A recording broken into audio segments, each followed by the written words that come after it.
नमस्कार। ये आकाशवाणी पटना है। अब आप अभिषेक दास से विशेष चुनाव बुलेटिन सुनिए।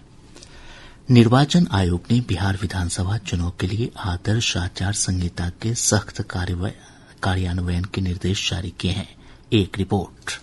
निर्वाचन आयोग ने बिहार में शिकायतों का त्वरित और 100 मिनट के भीतर समाधान सुनिश्चित करने के लिए 824 उड़नदस्ते तैनात किए हैं। साथ ही एक शिकायत निगरानी प्रणाली भी स्थापित की गई है। इसका नंबर है 1950। इस नंबर पर आम जनता या राजनीतिक दल अपनी शिकायत दर्ज करा सकते हैं। इसके अलावा सी विजिल ऐप पर भी शिकायत दर्ज कराई जा सकती है। आयोग ने सरकारी, सार्वजनिक और निजी संपत्ति से किसी भी राजनीतिक दल के पोस्टर को हटाने का निर्देश दिया है। साथ ही सरकारी वाहनों और सरकारी आवास के दुरुपयोग पर भी रोक लगाने के निर्देश दिए गए हैं। निर्वाचन आयोग ने चुनाव संचालन से जुड़े सभी अधिकारियों और कर्मचारियों के स्थानांतरण पर भी रोक लगा दी है। आयोग ने कहा है कि राजनीतिक दलों को जनसभा आयोजित करने से पूर्व प्रशासन से आवश्यक रूप से अनुमति लेनी होगी और स्थानीय पुलिस को इसकी जानकारी देनी होगी। समाचार कक्ष से इकबाल अहमद।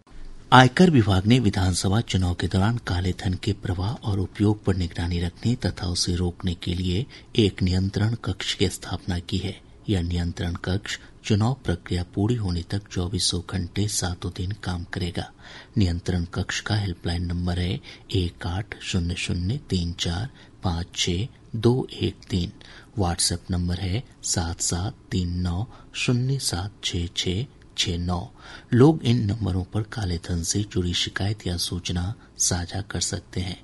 इसके अलावा ईमेल आईडी bihar.nodal.election@incometax.gov.in पर भी सूचना साझा की जा सकती है। एनडीए के घटक दलों के बीच अभी तक सीटों के बंटवारे पर अंतिम रूप से सहमति नहीं बन सकी है। हिंदुस्तानी आवाम मोर्चा के संरक्षक और केंद्रीय मंत्री जीतन राम मांझी ने कहा कि यदि उन्हें 15 सीटें नहीं मिलती है तो उनकी पार्टी एनडीए में रहते हुए भी चुनाव नहीं लड़ेगी। नई दिल्ली में संवाददाताओं से बातचीत में श्री मांझी ने कहा कि वे पार्टी को मान्यता दिलाने के लिए 15 सीटों की मांग कर रहे हैं। अगर 15 सीट नहीं मिलती है, हम निबंधित पार्टी ही रह जाएंगे तो चुनाव लड़ने से क्या फायदा है। हम चुनाव नहीं लड़ेंगे। हम नरेंद्र मोदी जी के चहेते हैं, उनके चेला हैं। जो नरेंद्र मोदी जी का इशारा होगा, एनडीए का होगा, उसके लिए हम रात दिन एड़ी चोटी का पसीना एक करेंगे। इस बीच लोक जनशक्ति पार्टी रामविलास के अध्यक्ष और केंद्रीय मंत्री चिराग पासवान ने कहा कि जब तक एनडीए में सीटों के बंटवारे पर अंतिम रूप से कोई फैसला नहीं हो जाता है, तब तक वे इस मामले पर कोई प्रतिक्रिया नहीं देंगे। आज खगड़िया में संवाददाताओं से बातचीत में उन्होंने कहा कि एनडीए के घटक दलों के साथ उनकी बातचीत जारी है। श्री पासवान ने कहा कि सही समय पर सही फैसला लिया जाएगा। भारतीय जनता पार्टी की चुनाव समिति की आज पटना में एक महत्वपूर्ण बैठक हो रही है।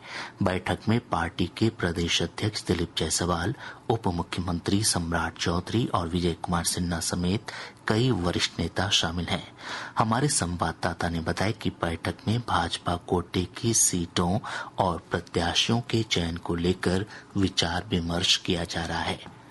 इस बीच महागठबंधन में भी सीटों के बंटवारे को लेकर अब तक अंतिम रूप से सहमति नहीं बनी है। राजद के वरिष्ठ नेता और महागठबंधन के समन्वयक तेजस्वी प्रसाद यादव ने आज पटना में सीट शेयरिंग फार्मूले पर पत्रकारों के एक सवाल पर चुप्पी साध ली। इधर भाकपा माले के राष्ट्रीय महासचिव दीपंकर भट्टाचार्य ने कहा कि घटक दलों के बीच बातचीत सकारात्मक दिशा में आगे बढ़ रही है। मेरे ख्याल से एनडीए की ओर से भी तो अभी सीटों की पूरी घोषणा नहीं हुई है, तो आखिरी चरण की बातचीत चल रही है। पिछली बार से थोड़ा बड़ा गठबंधन है। पिछली बार 5 पार्टी का था, इस बार कम से कम 6 पार्टी का है। जाहिर सी बात है कि उसमें थोड़ा समय लगता है, लेकिन बस देर भी थोड़ा सा हो, लेकिन दुरुस्त गठबंधन बनेगा। इधर महागठबंधन के समन्वयक तेजस्वी प्रसाद यादव ने झारखंड मुक्ति मोर्चा के एक प्रतिनिधिमंडल से पटना में मुलाकात की। झामुमो ने 7 सीटों बांका, कटोरिया, चकाई, तारापुर, मनिहारी, पूर्णिया और धमदाहा सीट पर अपनी दावेदारी जताई है। पार्टी के वरिष्ठ नेता विनोद पांडे ने कहा कि बातचीत बहुत सकारात्मक रही। इधर सीपीआई के राष्ट्रीय महासचिव टी राजा ने भी पटना में तेजस्वी प्रसाद यादव से मुलाकात की। पार्टी ने 24 सीटों पर अपनी दावेदारी जताई है। इसके साथ ही विशेष चुनाव बुलेटिन समाप्त हुआ।